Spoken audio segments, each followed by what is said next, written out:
ज्येष्ठ जन्मला खंडेराव, रुद्र सेनापती नाव, शांभव पूर्ण वैभव, असे जया कारणे। अर्थात येसाजी का ज्येष्ठ पुत्र खंडेराव, इनकी पहचान वीर मराठा सेनापति के रूप में है। इन्हीं से दाभाडे घराने का कल्याण हुआ है और इन्हीं से दाभाडे घराने को वैभव प्राप्त हुआ है। हिंदवी स्वराज के लिए जिन घरानों ने बलिदान दिया है, उनमें से एक महत्वपूर्ण नाम दाभाडे घराने का है।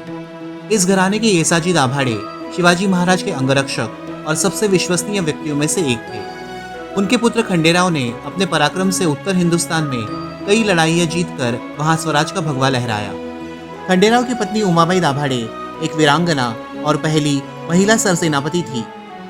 Life is an endless vacation के इस एपिसोड में चलिए पलटते हैं इतिहास के वो पन्ने जो इस घराने की वीर गाथा कहते हैं और देखते हैं इनकी समाधियां।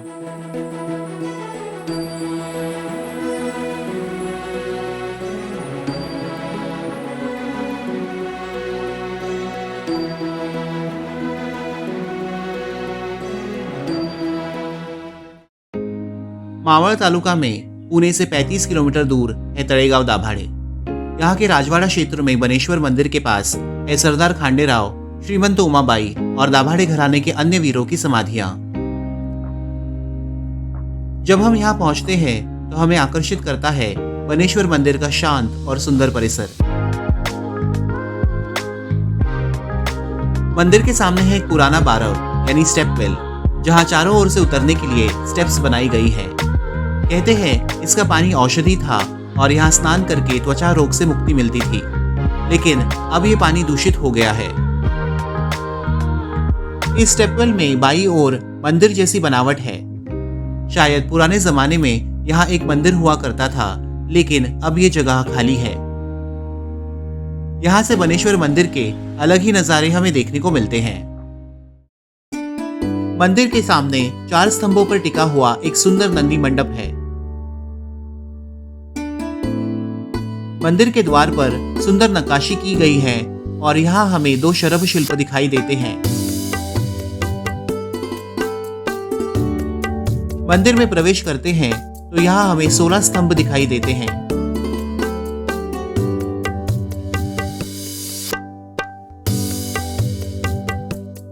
मंदिर के गर्भगृह में महादेव की पिंडी के दर्शन होते हैं।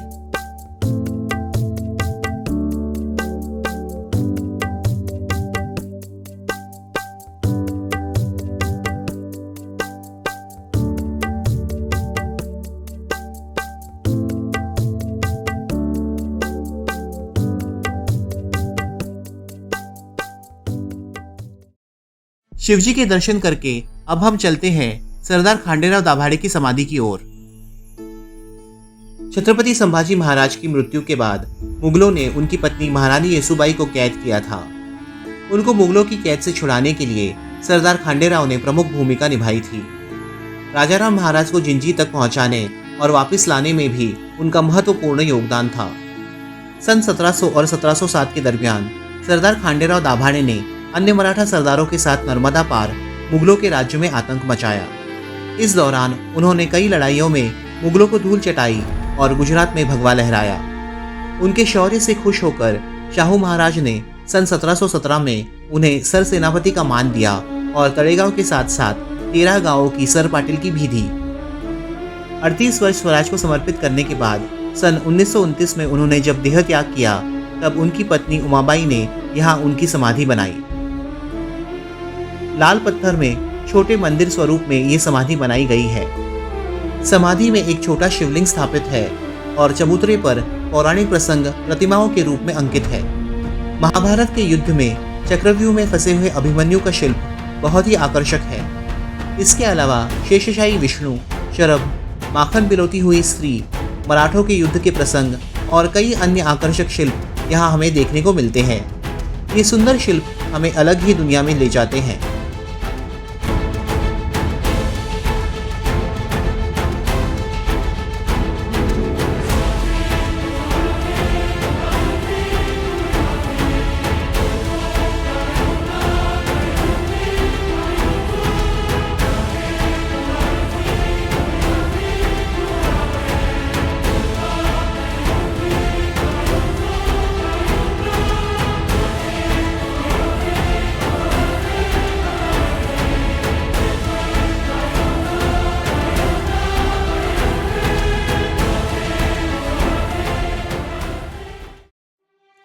सरदार खांडेराव के निधन के बाद उनके ज्येष्ठ पुत्र त्रिंबकराव सेनापति बन गए, लेकिन बड़ौदा की लड़ाई में उनकी भी मृत्यु हो गई। सन 1732 में जब अहमदाबाद पर जोरावर खान ने हमला किया, तब उमाबाई दाभाडे ने मराठा सेना का नेतृत्व किया। मराठा सेना की सेनापति एक स्त्री है ये ज्ञात होने पर जोरावर खान ने उन्हें एक पत्र भेजा, जिसमें लिखा था, तुम एक विधवा हो, तुम्हारे छोटे बच्चे हैं, हमने तुम्हारा पराभव कर दिया तो उनका ख्याल कौन रखेगा, इसलिए हमारे रास्ते से हट जाओ और जहां से आई हो वहीं लौट जाओ। इस पत्र को पढ़कर गुस्सा हुई उमाबाई दाभाडे ने ठान लिया कि अब लड़ाई जीतकर ही वापसी होगी। अहमदाबाद के किले पर उन्होंने आक्रमण किया और मराठी सेना ने मुगली सेना को फिर से धूल चटाई। मुगली सेना की हार होते देख जोरावर खान ने किले का दरवाजा बंद कर वो अंदर जाके छुप गया। मराठा सेना ने मृत मुगल सैनिकों की लाशें दरवाजे के सामने जलाई, जिससे दरवाजे को आग लगी और दरवाजा जलकर टूट गया। मराठा सेना ने किले के अंदर प्रवेश किया और जोरावर खान को बंदी बनाकर सातारा ले आए और उमाबाई दाभाडे तड़ेगांव लौट गई। उनके शौर्य का प्रदर्शन देख शाहू महाराज ने उन्हें गौरवान्वित किया। 28 नवंबर 1753 के दिन उनकी मृत्यु हो गई और इस वीरांगना की समाधि यहाँ तड़ेगांव में बनाई गई।